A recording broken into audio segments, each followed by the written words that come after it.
আজকে আমরা আলোচনা করতে যাচ্ছি গ্রেডিয়েন্ট ফিল। এই বোর্ডটাকে আমরা যদি আরেকটু রিয়েলিস্টিক করতে চাই তাহলে এটাকে গ্রেডিয়েন্ট দিয়ে আরো চমৎকার ভাবে একদম রিয়েলিস্টিক মুভমেন্টে নিয়ে আসা যায় বা রিয়েলিস্টিক একটা ফিল পাওয়া যায়। তো সেই গ্রেডিয়েন্ট ফিলটা কিরকম হবে সেটা যদি আমরা দেখতে চাই তাহলে আমরা চলুন সেই কাজটা শুরু করি।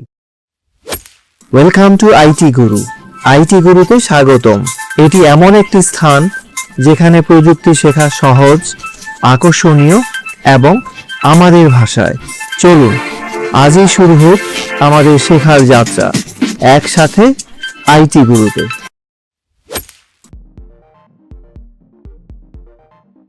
তো প্রথমে আমাদেরকে এই যে আমরা যেখান থেকে গতকালকে কালার তৈরি করলাম এর নিচে কিছু বিল্ট ইন গ্রেডিয়েন্ট প্রিসেট দেওয়া আছে। যেমন ধরেন আমি এই গ্রেডিয়েন্টটা চুজ করলাম কালার বাকেট থেকে, আমি এটা ফিল করে দিলাম। এখন এটাতে যে এই কালার দিব সেটাকে আমি কালারগুলো কিভাবে এডিট করব তার জন্য আমাকে এখানে কালার উইন্ডোটা নিয়ে আসতে হবে। কালার উইন্ডোর ভিতরে আমি যদি যাই তাহলে এখানে আমি একটা গ্রেডিয়েন্ট পেয়ে যাব, লাইন পেয়ে যাব, যেখানে যেমন এখানে শুরুতে আছে হোয়াইট আর এখানে ব্ল্যাক। আপনারা মনে রাখবেন গ্রেডিয়েন্ট হতে গেলে মিনিমাম দুটো কালার লাগে। তো আর এই গ্রেডিয়েন্ট গুলো যে ফ্লোটা হয় সেটা এই যেরকম যেমন লিনিয়ার গ্রেডিয়েন্ট, আরেকটা হচ্ছে রেডিয়াল গ্রেডিয়েন্ট। রেডিয়ালটা হচ্ছে যেরকম লাল হয়ে যাবে মাঝখানেটা একটা গোলাকার হয়ে যাবে, তাহলে আমরা এই জিনিসটা দিতে পারবো। যেমন লাইক এটা আমি চুজ করব, আমি যদি এখন এটা ফিল করে দিই তাহলে এই যে মাঝখানটা ব্রাইটার হয়ে যাবে। এরপরে আমি যদি আবার সেই কালার প্যানেলে যাই তো এখান থেকে দেখবো আমি আর রেডিয়াল, আরেকটা হচ্ছে এই যে বিট ম্যাপ ফিল। তো আমাদের গ্রেডিয়েন্টটা হচ্ছে মূলত দুটো, একটা হচ্ছে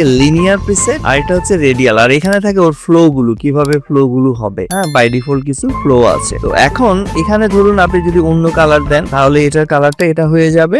ফিল বাকেট থেকে আমি এখানে ফিল করলে সেম গ্রেডিয়েন্টটা আমি পেয়ে যেতে পারি।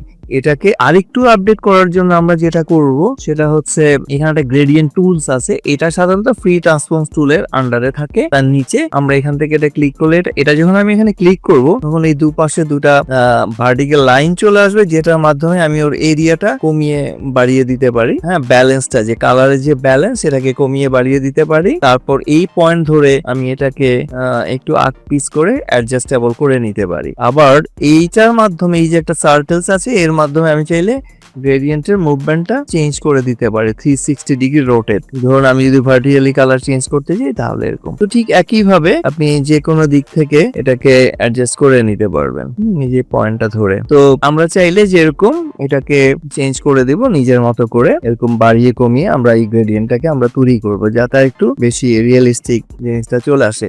সাধারণত গ্রেডিয়েন্টটা আমরা ইউজ করি লাইটের ইফেক্ট গুলো দেওয়ার জন্য। যেমন এদিক থেকে লাইট আসছে, আলোটা এদিক থেকে আস্তে আস্তে আমার একটু ডার্কের দিকে চলে গেছে। আচ্ছা, এবার আমি এর ইনসাইডটা কালার করব। যেমন ধরুন আমি ফিল বাকেট দিয়ে এটাকে কালার করে দিলাম এটাকে। এরপরে আমরা এগুলোকে কালার চেঞ্জ করব। আচ্ছা, ধরুন এই যে গ্রেডিয়েন্টটা আমার এখানে আছে, আমি যদি কালার প্যানেলে যাই, এটাকে বন্ধ না করে ওপেন রাখা উচিত। তো এখান থেকে আমি ধরুন এই কালারটা একটু ডার্ক করে দিব এখানে। তো ধরুন এই যে একটু বেশি ডার্ক করে দিব নিচের অংশগুলো, বা যে একটু এরকম রাখলাম, তাহলে এটা আমার এই যে কালারটা এখানে ফিল হয়ে গেল। ওকে, দেন আমি চাইলে এর লাইটিং, যেহেতু এদিক থেকে লাইটিংটা আসছে, আমি গ্রেডিয়েন্ট ট্রান্সফর্ম টুল দিয়ে এটাকে চাইলে যে একটু সরিয়ে নিতে পারি, অথবা এটাকে রোটেট করে উপর থেকে নিচের দিকে। সাধারণত আমরা চাচ্ছি যে নিচের দিকে ডার্কটা থাকুক, এই অংশটা যেরকম আমার নিচের দিকে আমি এটাকে করে নেব, এরকম করে নেব। ভিতরের দিকে একটু বেশি এটা চলে আসুক, এই যেভাবে অ্যাডজাস্টমেন্টটা করব। তারপর ঠিক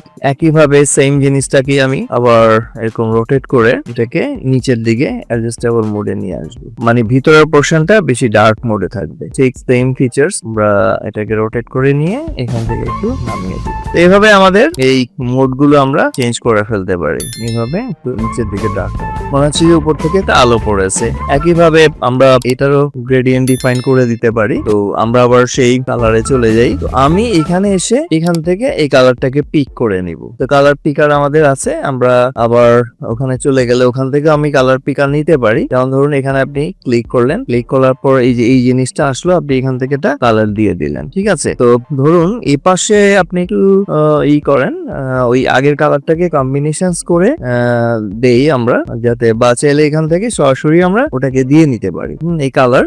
তো আমরা আগে এখানে আমাদের গ্রেডিয়েন্টটা চুজ করা থাকা লাগবে। তো এটা ডিফাইন করবেন যে আপনার যেন গ্রেডিয়েন্টটা চুজ করা থাকে। গ্রেডিয়েন্টটা চুজ করা না থাকলে আপনি গ্রেডিয়েন্টের এইটাকে নিয়ে আসতে পারবেন না। হ্যাঁ, যেমন এই যে গ্রেডিয়েন্ট এখানে কয়টা কালার আছে, এখন কিন্তু আমার গ্রেডিয়েন্ট নাই, কারণ এই জায়গায় আমার কোনো গ্রেডিয়েন্ট দেওয়া নাই। তাহলে আমি এটাকে সিলেক্ট করব, সিলেক্ট করে এখান থেকে গ্রেডিয়েন্টটা চুজ করে দিব। তারপরে আবার এখানে এই যে ফিল করলে তখন এই যে গ্রেডিয়েন্টটা চলে আসছে। গ্রেডিয়েন্টটা যখন চলে আসবে এই যে এখানে শো করবে গ্রেডিয়েন্ট ফিল, দেন আমি এখানে চলে যাব, এখানে গিয়ে আমি ওর এই কালারটা পিক করব। এই যে এখানে যে কালারটা আছে এই যে এখানে ধরবো, ধরে এখানে ডাবল ক্লিক করতে হবে। ডাবল ক্লিক করলে এটা অ্যাক্টিভ হবে, তখন আপনি এই কালারটা এখানে চুজ করতে পারবেন, রাইট। দেন এখন গিয়ে আপনি এখানে যদি এটা ফিল করেন তখন দেখবেন একইভাবে একটু ইয়েলো। আর এই যে গ্রেডিয়েন্ট টুল দিয়ে আমরা এটাকে ওই আক পিস করে কমিয়ে বাড়িয়ে দিতে পারি জিনিসটাকে, বা রোটেট করে আমরা চেঞ্জ করে দিতে পারি। যে দিক থেকে এটাকে রোটেট করে দিব আমরা। আবার চাইলে এদিক থেকে আমরা জিনিসটাকে বাড়িয়ে দিতে পারি, কম বেশি করে দিতে পারি। হ্যাঁ, যেমন এই যে এরকম আসে তখন এই যে এটা দিয়ে আপনি জাস্ট অ্যাডজাস্টেবল করে দিতে পারেন, যে এরকম হালকা করে। তো এরপরে আমরা যেটা করব, এখানকার ধরুন যেহেতু আমি গ্রেডিয়েন্ট দিয়েছি, এখন আমি এর নিচের বর্ডার গুলো ডিলিট করে দেব। এখন আমার এইটার দরকার নেই, তাহলে আমার দেখতে একটু ভালো লাগবে। তো এখানে আবার এই যে যেমন ধরুন আপনি এটাকে ডিলিট করে দিলে এখানে আপনি এটা দেখতে পারবেন না, সেক্ষেত্রে আপনার গ্রেডিয়েন্টটাকে আরেকটু করে নিয়ে আসতে হবে, মানে কন্ট্রোল করে এই যে গ্রেডিয়েন্ট টুলবার দিয়ে এটাকে একটু আমরা বাড়িয়ে নিলাম, বা এই পাশটা আমরা করে দিলাম যেন একটা কালারের রেশিও থাকে, বা এই দিক থেকে আমি একটু বাড়িয়ে দিলাম আর নিজে এরকম। তাহলে আমরা এই পোর্শনটা এখানে দেখতে পারবো, তখন আমাদের জিনিসটা আগে থেকে মাছ বেটার আসছে। ওকে, তো আর এই যে জিনিসগুলোকে এই যে এখানে উপরে যে বার্ডস গুলো আছে এগুলোকে আমরা আবার চাইলে আমরা এটাও ডিলিট করে দিতে পারি, ভিতরের অংশটা নাও রাখতে পারি, দেখতে এখন ভালো লাগছে। এবার উপরেরটাকে আমরা চাইলে একটা অন্য কালার করে দিতে পারি, এখান থেকে ধরুন যে কোনো একটা আলাদা ফিলিং দিয়ে একটা ডিফারেন্স নিয়ে আসবো এখানে। তো এটাকে আগে সিলেকশন টুল দিয়ে সিলেক্ট করবেন, খেয়াল করবেন যেন সিলেকশনে থাকে। যদি সিলেকশন না থাকে তাহলে আপনি ওর কালারটাকে চেঞ্জ করতে পারবেন না। সে ধরুন এমন একটা কালার দেবেন, ওইটা আগেরটা কম্বিনেশন অনুযায়ী ওইভাবে আপনি কালারটা সেট করলেন। তো এইভাবে আমরা যে কোনো জিনিসের সুন্দর কালার গ্রেডিয়েন্ট করে রিয়েলিস্টিক মোডে আনতে পারি। তো আজকে এই পর্যন্তই, আর নেক্সট ক্লাসে আমরা একটা ভালো ইমপ্রুভমেন্ট এটার মাধ্যমে একটা অ্যানিমেশন তৈরি করব। সবাই ভালো থাকুন। শিখতে ভালো লেগেছে? তাহলে একটা লাইক দিন। আপনার একটি লাইক আরো অনেককে সাহায্য করতে পারে। আপনার মতামত, প্রশ্ন বা নিজের টিপস থাকলে কমেন্টে জানাতে ভুলবেন না। আপনার কথা শুনতে আমার ভালো লাগে। যদি আপনি বিশ্বাস করেন যে শেখা মানেই ক্ষমতায়ন, তাহলে সাবস্ক্রাইব করুন এবং বেল আইকনটি অন করে নিন। চলুন এমন একটা ভবিষ্যৎ গড়ি যেখানে প্রযুক্তি সবার জন্য শেখার সুযোগ তৈরি করে। ভিডিওটি শেয়ার করুন এমন কারোর সাথে যে শিখতে চায়। চলুন একসাথে এগিয়ে যাই।